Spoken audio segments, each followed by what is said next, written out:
पिछड़ा पिछड़ा के हिम्मत की सरकार छे जत्ते के योजना देखै छियै, कल्याणकारी योजना देखै छियै, ओ चाहे आयुष्मान भारत योजना छे, जखन हमरा सब गाँव घर के रहे वाला लोग जब हमरा सब के समाज में किनको बड़का बड़का बीमारी है छले, ओ चाहे टीबी हो,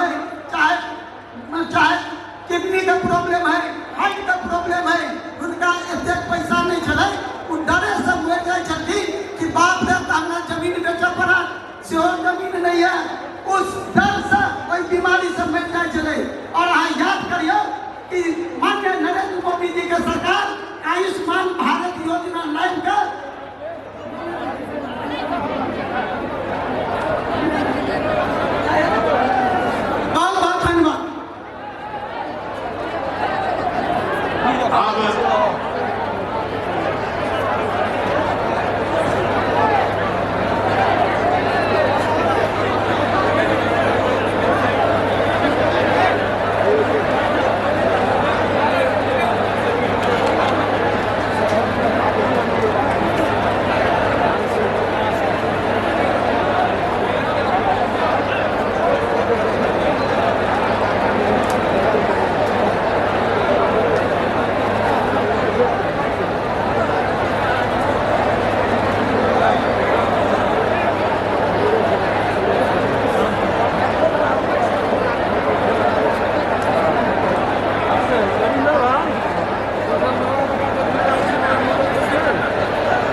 हमारा आदरणीय केंद्रीय मंत्री